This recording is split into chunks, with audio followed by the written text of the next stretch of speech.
कुछ दिन पहले ही हमने आपको बताया था कि कैसे ललन टॉप वाले सौरभ द्विवेदी अमित शाह के साथ गुपचुप मीटिंग करते हुए पकड़े गए थे, जिस मीटिंग में बिहार चुनाव को लेकर एजेंडा सेट करने और बीजेपी के लिए माहौल बनाने की ट्रेनिंग दी गई।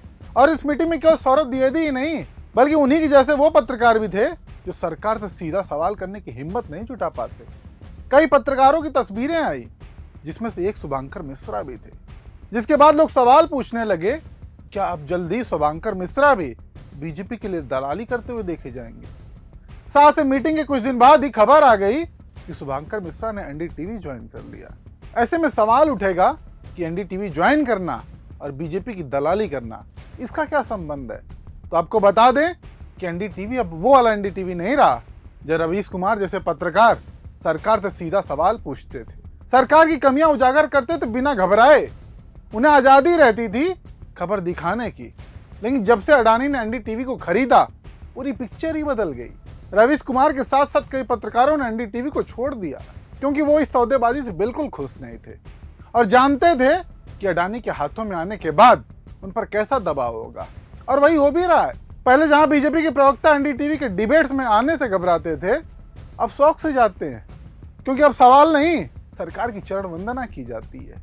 ऐसे में शुभांकर का एनडीटीवी ज्वाइन करना यह बताता है कि वो भी अब सरकार की चरण वंदना के लिए राजी हो गए। बाकायदा शुभांकर मिश्रा ने ऐलान किया कि जुलाई से वो एनडीटीवी के स्क्रीन पर दिखेंगे, जिसके बाद लोगों ने शुभांकर मिश्रा की क्लास लगानी शुरू कर दी। एक एक्स यूजर लिखते हैं कि शुभांकर मिश्रा हाल ही में बीजेपी की मीटिंग में उसी के आईटी सेल मेंबर ऋषि बैगरी के साथ देखे गए थे और अब उन्होंने अडानी का चैनल एनडीटीवी ज्वाइन कर लिया है।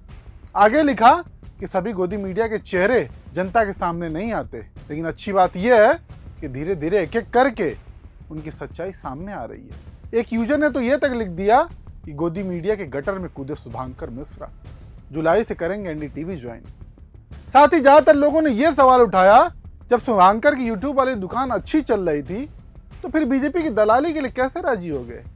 ऐसी क्या मजबूरी आन पड़ी थी कि अडानी का चैनल एनडीटीवी ज्वाइन कर लिया। खैर, शुभांकर का बीजेपी और विवादों से नाता देखें तो नया नहीं है। शुभांकर के पॉडकास्ट और अमित शाह के साथ वाली मीटिंग ये साफ बताती है कि वो सरकार के कितनी करीबी बन चुके हैं। बाकी बात रही विवादों की, तो शुभांकर मिश्रा ने अपने पॉडकास्ट में फूलन देवी की जीवन और उनके द्वारा किए गए कामों पर टिप्पणी की थी, जिसमें ठोको जैसे शब्दों का इस्तेमाल किया गया, जिसके बाद लोगों ने शुभांकर मिश्रा को जमकर सुनाया। ये तक कहा कि शुभांकर ने फूलन देवी का अपमान किया है। सोशल मीडिया पर पूरी बहस छिड़ गई थी। बाकी शुभांकर पहले भी गोदी मीडिया चैनलों का हिस्सा रह चुके हैं, टीवी 9, आज तक, और जब आज तक में थे तब भी एनडीटीवी का भविष्य देखा करते थे। लेकिन अब खुद का भविष्य चमकाने के लिए एनडीटीवी का दामन थाम लिया है।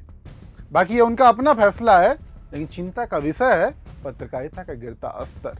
जब उसी पर सरकार और अरबपतियों का कंट्रोल होने लगे तो फिर स्वतंत्र आवाज दबकर रह जाती है।